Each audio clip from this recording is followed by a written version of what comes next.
Hi, Jen. Hi, Natalie. Super nice to see you and have you here today on our beautiful CCA podcast. Good to be here. Yeah, thanks for taking the time. So, to get started, I would typically just ask people to introduce themselves and share with our audience who you are and what's important about you that they want you to know, or that you want them to know. Sorry. Sure. I'll try to anticipate what they want to know. Yeah. So I guess what's most important is that my name is Jenn Gaudette and I'm a PCC coach. So I started off as a health coach and really was drawn to this idea that we could support people in making behavior changes in their lives. Mm. And having a kind of a background in wellness and the wellness industry, workplace wellness especially. And then I realized as I was coaching that the root cause of many of the health issues people were grappling with, whether it was they're too exhausted to go work out or whether they were just, overwhelmed and had no time, it was work. And so we kept coming back around to talking about how to address health issues by, sort of thinking about how to adapt work around themselves instead of the other way around. So to change careers or to make pivots. And so I decided to kind of dive into career coaching from a health lens. And so that's sort of something a little bit unique about me is that I'm both a health coach and a career coach, and I actively combine them in my practice. And so right now, before the pandemic, no one knew what I was talking about. But now it's really easy to talk about because the burnout that's still happening. Starting to openly talk about unrealistic targets and all of the challenges that affect one's health that are rooted in work. It's really become part of the kind of the mainstream dialogue. And so so I feel that's kind of where my focus has been as a coach. And I tend to work kind of long term with coachees. And when I found coaching, it sparked something in me. It was definitely an alignment. I felt a really true alignment, and now I'm kind of diving deeper into the coaching world and developing my skills and things along those lines. What you're touching on is really an important topic that comes up a lot when we talk to people who want to, start a coaching certification. One of the questions we get, though, often is, what niche should I be in? Like, what do I call myself? Where should I focus my energies as a coach? And so you're touching on both the wellness and that executive space, and wondering what you might tell people about, like, what, that process of deciding what your niche is as a coach. Oh, this is such a sticky one. And I have coached on this a lot and have struggled through it myself. And it's really about mission. And at the end of the day, it's how you want to shape your own career. And I think and it's job crafting at its very core. And job crafting is just, where you're making adjustments and actively designing and adjusting as you go in terms of based on your strengths and experiences, what you enjoy, what brings you energy, and continually, sort of adjusting the work that you do, the tasks, the skills you use, the strengths you use, the environments you're in, the subject matter expertise you're developing. And so this is not something we've historically done well in our careers, right? We've kind of accepted what comes our way, what's offered to us. We've been highly structured environments. We don't have a lot of room to create what it is that we want for ourselves. And that's what's exciting about niche, about having a niche, but it's also quite scary because it really is, there's a resistance to making a decision to say no to opportunities, to things that could come your way. And that's just not how we're used to kind of approaching work. And it's also scary in the beginning of a business to say no to anything. So though saying yes is actually very powerful, because it's saying yes to your mission. It's saying yes to what what you want to go deep in. It's saying yes to being known and being seen and being heard and being a go-to in a certain area. But it's also not as necessary to do so right off the bat. So it's like, that's, I think, the assumption that a lot of us make, is that we have to have it figured out from the get-go. We have to build our brand around this. We have to, kind of create this whole existence around this thing that we perfectly kind of synced up with. Doesn't work like that. It's a continual evolution. It's a continual adjustment, and building a business around something. That's why it's always the niche is kind of a reflection of where we're at. And so it can grow and it can change and it can shift, and allowing it to do that as we find what works, what we're interested in, what we're naturally inclined to as coaches, and who we're attracting as clients. It really is. There's so much to it. It's a big question. It's a bit of an existential question, and I think a lot of us grapple with that. I love that, what you're saying yes to and what you're saying no to. And because my experience, like if I think of myself, when I became a coach, and also like building the company, who's our audience? When I think about who's our audience, I often would go back to this holistic approach that the ICF, encourages in coaching. This idea that, we coach the whole person, the personal, the professional, the different realms, the psychological, the physical, the mental well-being of people, so that it's a holistic approach, right? And so I had a hard time saying no, because I thought, well, I can coach anything if I'm coaching the person as a whole, right? But what I hear you saying is super valuable in that alignment to your mission, that knowing what it is that your purpose is, and what your drive is intrinsically.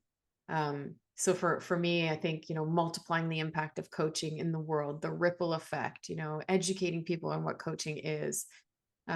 So when you say alignment, and you talk about, saying yes to your mission, can you say a little bit more about mission? Like, what does it take to develop a mission? How do you know when you have a mission? Yeah, and this is something that comes up immediately as soon as you start talking about designing a career or choosing more intentionally. And so a lot of what goes into, and there is a bit of a formula around it. And I know within Canada Coach Academy, there's some exercises around mission as well. And mission is the central idea. But basically the kind of the components of mission are your life experience. So sometimes life experience, mission and purpose come from anywhere. They could come from a really negative experience that you've had that you don't want anybody else to have. Or it could come from a really positive experience that you've had that could have incredible impact if more individuals could experience it. It could come from a biggest challenge that you've had as growing up or recently even, and wanting and having, kind of connecting to a deep desire to help in this area. Usually there's a helping component. It's not about us. It's about how we can impact or affect the lives of others. And usually it's you're leveraging your strengths in the process of implementing your mission. And so mission is, it's again, it's one like niche, very much like niche. It's not set in stone.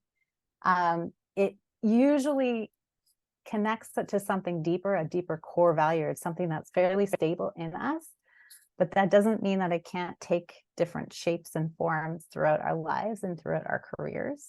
And it doesn't mean that the strengths that we use to kind of enable the mission or activate the mission can't be developed as well, or won't get change in the way that we use them. So it's really kind of I always like to ask the question of, if you were a celebrity and you could only support one charity, like what would it be? What are you most interested in advancing with your position? Things like that. So fun questions to come at it kind of playfully tend to be a little bit easier to kind of think about, because we tend to attach this, this heavy, this has to be very, very clear and very, very important. But it's just a reflection of what, you care about most in this moment in your life, and what you as a human with gifts can make happen for others. So yeah, so mission is, it's tricky. And and my mission is ultimately to make work healthier in my coaching capacity. But I use different language all the time, so because it depends on the context sometimes, and the way that I'm approaching my mission. So there's a lot packed in there. And it's a really interesting question. And again, one of those decision points is like, I have to just decide on one impact, but why can't I have many? And that's the existential piece. Is like, well, I don't want to choose just one. And so we need focus though. So that's the same thing with niche and mission. Like we need focus. We need to choose. We need to be intentional. We need to, drop in, and that's tough to do sometimes. Yeah, and that's right. That is really the reason why we have the mission exercise in our program. It's because it's so important. Research shows how important it is that, mission helps us to continue on a path towards something. So when you're becoming a coach, you're becoming certified, you're investing a lot of time and money, energy, and passion in that work. So having a mission is more likely to increase your success as a coach, and to continue to keep coming back to that vision for yourself. So we do the mission exercise to help people kind of craft and design their North Star, right? Mm-hmm. In your work, you've done career coaching, you've done health and wellness coaching. What do you think is the most important, or not important, maybe? What's the biggest draw to coaching that you've noticed in your clients? Like, why do people come to you? Yeah, so many reasons. And usually some of these reasons are clear, and then some of the reasons become different reasons when they arrive and kind of get going. And then some of them are, with a very specific goal. And so, if I think about some of the clients I've worked with recently, they are coming to, they're feeling directionless or, rudderless. Like that's a big one, is just, I can't seem to navigate my own thoughts. to get me moving in a direction. I feel like I'm spinning my wheels, so that not feeling like they can get the traction, not feeling like they can get moving forward. Mainly because they're in their own heads and they know they need a thinking partner, and they know they need someone who can help them, kind of make sense and navigate through what it is they want, especially with career. So frequently, not knowing where to start. It's such a big question. What am I going to do next? What's the best use of of everything that I am, of who I am and everything I've learned in my experiences? Where am I going to be valued and appreciated? This is, it's so vast. And so these really big questions, these really big, important questions. And especially when, career is tied to survival and to, all of these really, kind of heavy gravity issues, that feel very urgent. And so a lot of times it's like, I need this and I need this fast. And so, I guess a lot of times coaching is seen as a catalyst. It's seen as a way to get clarity quickly. It's seen as a way to move forward and understand what's needed to kind of have a path unfold where there may not be one visible. And it's also a big question. What do I want is always kind of around in this work of, what is my vision? What do I care about most? What's worth pouring my energy into right now and nurturing and making, happen. And it's not always, and it's more than just the individual. It's the individual, and they're thinking about, a lot of parents thinking about, with young kids, trying to make career changes, and it's for everyone. It's really about life reshaping and changing, and how is what is often the starting point, and then we get into the what as the substance of what's needed for moving forward. Hence the name of our podcast. What? Yes. I didn't even plan that. So I'm hearing, ambiguity. I know that a lot of people come to coaching with ambiguity. They come searching for answers, or for clarity, or for direction, or, and a way forward, as you mentioned. So what do you see today as the next biggest opportunity for you as a coach? I mean, I know you just joined our community as a facilitator and mentor, which I'm really happy about. And, I guess for the audience, for people who are looking to become coaches, or they've done the certification and now they're starting to build their practice, what can you say about the trajectory of your career as a coach? Sure.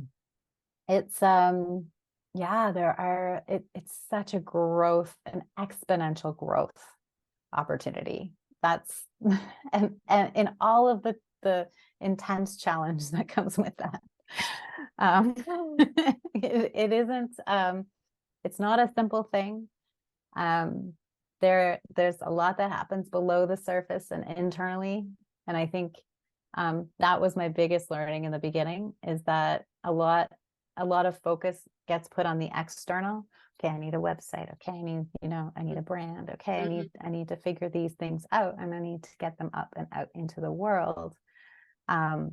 Though often a lot of what happens is that navigating the resistance and the identity shift, in telling people you're a coach, kind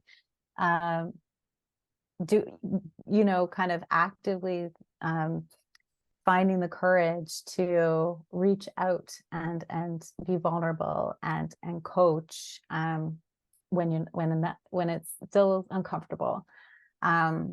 all of this internal piece is, I think, what's the starting point. So if you're graduating, know that there will be as many internal milestones as external milestones in this process of setting this up, if you've never done it before, especially. If you're, and also if you really are passionate about coaching and really want this to work, that's that, that there can be even more mental resistance to that, because that's like the whole idea of, the whole concept behind procrastination is like, the more we want this to work and be great and do a wonderful job, the more likely we are to experience that internal conflict, essentially, to getting started. So so I had, it took me quite a while, and I'm kind of I call myself kind of like a slow starter. Someone who needs that stretch to kind of, get my grounding and do things on my own timing. And so it took me quite some time, years even, to really come to a place where I had, momentum. And momentum being, where clients are coming my way and it doesn't feel like as much of a struggle uphill. And it does take if I've taken a lot of business training over the years as a result. And these are skills as well, right? These are skills that, both the internal skills, those, and the external skills of marketing and things like that. There are a lot of them. And I definitely underestimated how much. And I had my fair share of, I remember I had a business coach as part of a training that I did. And in my very last session with my business coach, I had a pretty big breakdown on the call. Preceding my breakthrough. Of course, that emotion that comes before the brilliance. Yeah, it just all felt like so much. And I persisted. And I experienced such a range of emotions and such a big growth in myself and my self-belief, and everything that I knew about myself had to kind of adjust. And so, it really did. It was something that took time to cultivate. And then, and I really, I think I was 3 years in before I made the change to career. And so I was learning and and pivoting and working with different kinds of clients and on different, various topics, which is fine, though I also offer a coach approach program as well. And so, I just felt like I was getting clearer and clearer as I went, and more confident in my coaching skills, and more confident in my business skills, and more comfortable with that edge of, I don't know what's going to happen next. And so it's a journey. Totally. And I think that you're being super real and honest about that it wasn't a pop-up business. It's something that you had to work at, and also, design, like, what is it that you want to create and where do you want to focus your energy, and that takes time. Which reminds me of, I was thinking about how you came to us, which was through the advanced skills program. You had already had a bunch of training, and you'd been coaching for a long time before you came to Canada Coach Academy, which is how we met, was when I was facilitating the advanced program. So you, as a consumer or as a customer, what was it about Canada Coach Academy that stood out for you? Why did you choose Canada Coach Academy for continuing your training as a coach? So the advanced skills. So I was ACC at the time, looking for a course to do PCC, to do level 2. So to get my PCC. And so I was doing some research, and it was very intuitive too. It was, I have to say, there's something that told me that one. So I definitely used my intuition. I was looking at a variety of, kind of courses that could more specialize in different areas, like career, for example. And I realized that the advanced techniques class was really about building foundational, second level foundational coaching skill. And from having, I felt good in my foundational coaching skills, but what I really wanted was to take it up a level, to deepen my technique, to be really strategic in, and look at the way in which I could help basically anyone to and coach on anything. So this felt like it, in reading kind of what it was and having a chat with, I think it was Wendy, who became my classmate. Yeah. I felt there was a fit with that desire to deepen my skills, but also really base it in the core competencies of ICF. So, keeping to this idea that, because to advance I liked the focus on skills. Basically, I like the focus on technique and skill, and I felt that really aligned with ensuring that I didn't go down a rabbit hole of specialization, which is not what I needed to serve my coaching clients in the way that I wanted to serve them. Okay. Does that make sense? Yeah. Interesting. Yeah. So our advanced skills program was really exactly what you're saying. It was about mastering the skill of coaching as opposed to niching, right? Or looking at specialization in coaching. And that's really what I love about the practice that, the paradigm that we practice here at the Academy, but also what ICF supports, which is that, mastering the skills of coaching, you can coach anyone. As you mentioned, you want it to be able to coach anyone and not just, specific cases or, whatever. Some people think, oh, I can only coach executives if I do an executive coach program, or I can only be a life and wellness coach if I coach life and wellness.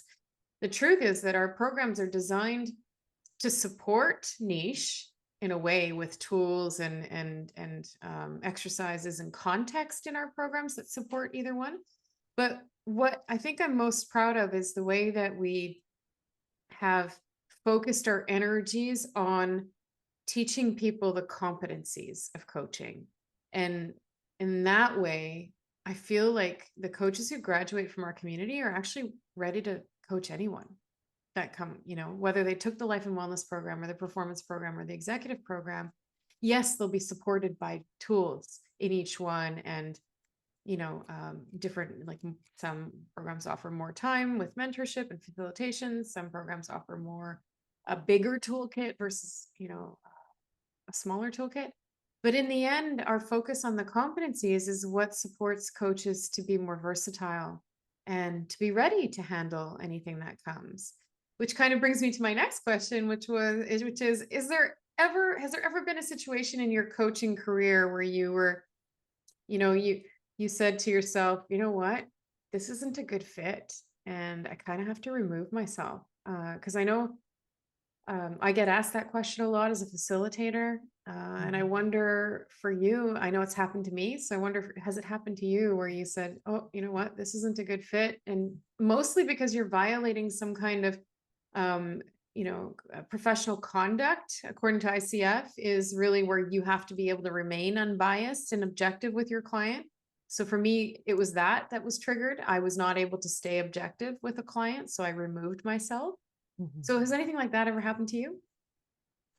Yeah, so there have been clients who, in working with them, uh, they found it hard to move forward, because of other things happening in their lives, or so I tend to work in 3 months or 6 months, sort of, uh, you know, coaching agreements, with individuals. So a lot can happen in life during that time, a lot, and Yeah. something always does, Yeah. especially when you're intentionally, inviting change. Yeah. And so I've had, situations where we've had to kind of pause coaching because there wasn't progress. It was clear that that a referral to therapy was needed. Mm. And so that didn't necessarily mean that, it was a compatibility issue in these cases, or, like that coaching wasn't working necessarily. That was never the conclusion I drew. The circumstances to make the desired changes and take the actions were not, it was more, we're not there. And so I'm very careful to, not necessarily make assumptions about their experience of coaching, though if I notice this happening, so I often will kind of have an offline conversation, outside of the context of the coaching, you know um, session, um, and address that. And sometimes it's a referral to, or they already have a therapist and they're just going to spend some time in therapy, Hmm. essentially, Yeah. and maybe go deeper with something that might be brought up in coaching. So I often kind of say that at the beginning, is that this, lots of things, we work from present to future. So this could bring up some things. And I always enjoy that parallel therapist support network, Mhm. in place, Yeah. because then those notes can be taken and that can be carried over. And so, yeah, so I've done that a couple of times, where let's pause our program, and come back to it when you feel, that you're in a place where you can start, kind of taking action on what it is that you want to follow through on. Yeah, so that's the kind of experiences I've had. There have been, situations where, as rare, actually mostly in coaching exchanges, which is interesting, where goals were not met, or goals were not created. And so that it's kind of a false start in my mind. Essentially, we couldn't get to a goal. It was just not kind of coming. It would maybe, in this case, the client was not. It was late. They had a family emergency that week. They were not with me, and so, it was clear that the coaching session wasn't going to really evolve, for them, that night. And so, that was kind of um, a call, and that was made kind of mutually. So rarely does it happen where, it's coaching isn't possible in whatever, case, though I always, um, account for, life, and circumstances and challenges that are beyond the scope of coaching. They may arise, and that's okay. Yeah, and I think what you're saying too is important for, coaches and people to know that coaching is not a linear activity. It does change over time. And so, we think about, often people say, well, do people have a development plan? Do we need to create a plan of action for a coaching engagement that might last 6 months? And, although it feels like a safe and organized thing to do, it often gets derailed in session 2 or 3 when life happens and you deal with what is actually pertinent to that day and situation versus the plan you made 3 weeks ago. Right. Mhm, So, mhm, this idea that change inherently, sorry, coaching is inherently about change. And, I think what I like about coaching is that it builds resilience, and that, the very nature of being coached is actually supporting someone through change. And change is constant, right? Change is everywhere.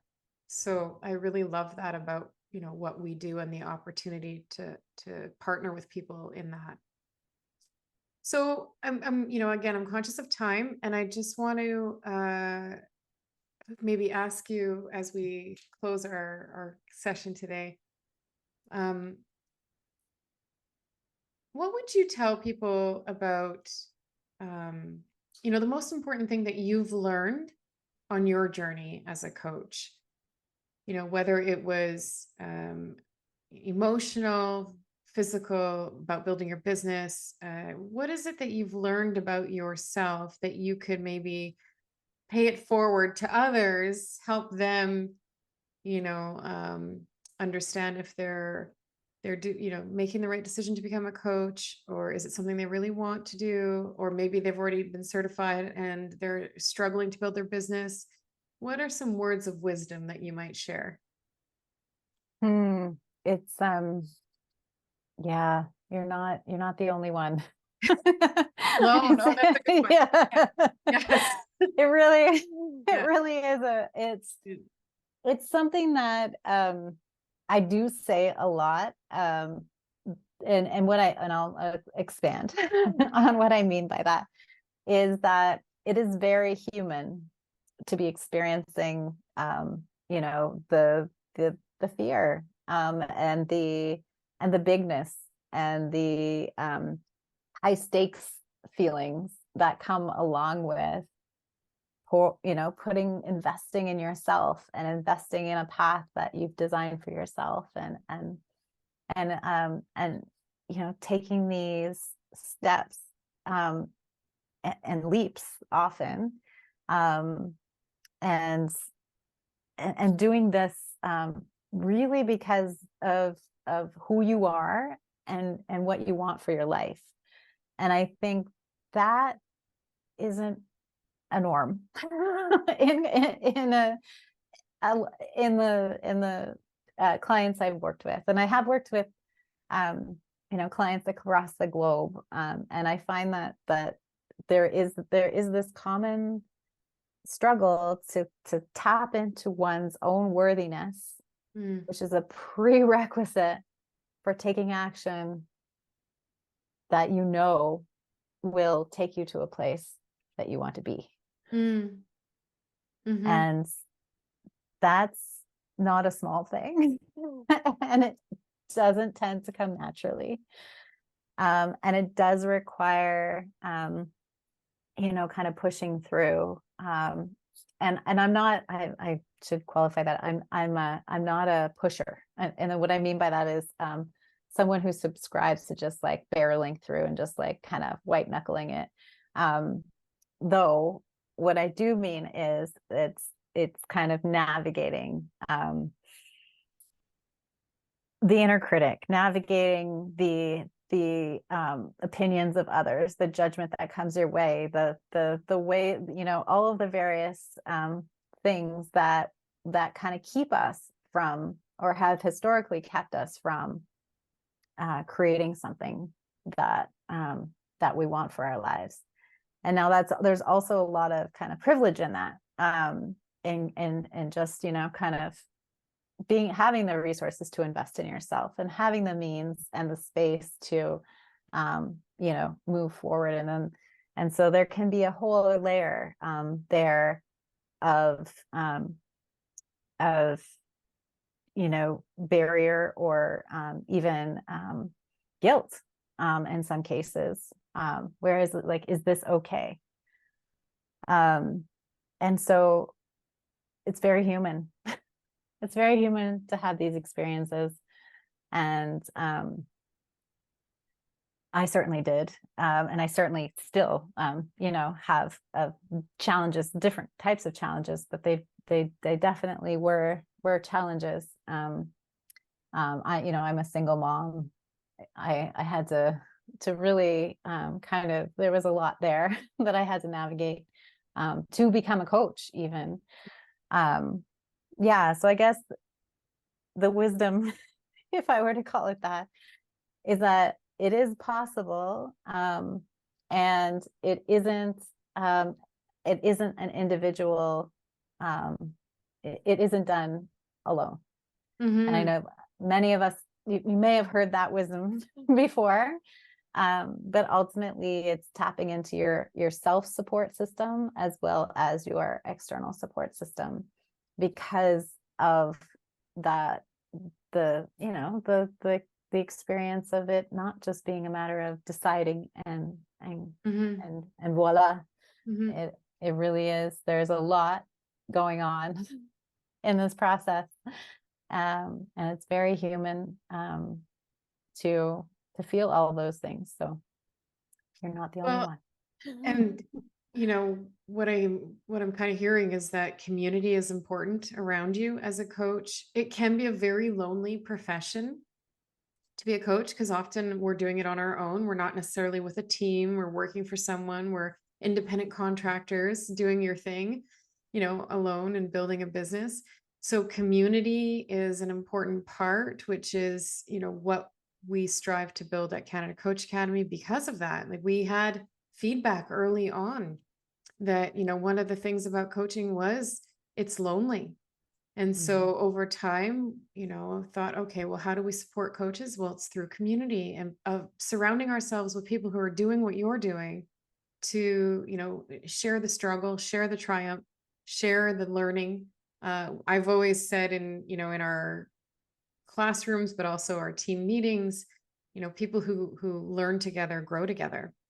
And I think that our community is very much representative of that. People who come together with a love of learning and a desire to help others and a desire to establish a practice in coaching that can help them live their dream, right? And the other thing you mentioned, which we haven't talked about but quickly we can touch on, is that global reach. You mentioned coaching people across the globe, and that's one of the really I think one of the greatest advantages of being a coach in today's day with the virtual platforms we have. But even before with phone, we were, coaches were set up to be global.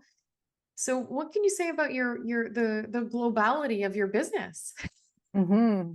Yeah, it really is limitless in the sense that there is a whole planet of potential English speaking, mainly for Mhm. me, clients who would benefit from a thinking partner and a space in their day where that's dedicated to them, kind of organizing their thoughts, tapping into their hearts and souls, and um, this is human. This is Yeah. so I really do think coaching is for everyone, and even if it may take different forms, and there may be, the coach may, kind of, if you're working with youth or you're working with kids, it won't sound the same, it won't look the same. If you're working with someone from a culture that's different from yours, then there will be changes, perhaps to acknowledge and to work with their worldviews and their and what they need. So it really is, especially in a virtual world post-pandemic, if you are able to coach at a level that helps people to really process and really see themselves, then you can really work with anyone, and you can move around yourself. So those are the big benefits, and opportunities in choosing a coaching career. Well said. I love that limitless idea about coaching. Um, and people are more alike than they are different. So the coaching knows no cultural bounds, is my feeling. So I just want to say thanks so much for taking the time to be here with us. It's a pleasure to have you in our community, not just as once a student, but now a facilitator and mentor, joining the team. Looking forward to your success with our students, and um, yeah, and looking forward to the opportunity to like learn from you as well in our community and our coaches. Because one of the things that I think I value the most about our team is the fact that we all come with such great experiences and professional hours as coaches. And we learn so much from each other through our meetings and our conversations like this. So just a big thank you. Pleasure to be here. Yeah. Thank you.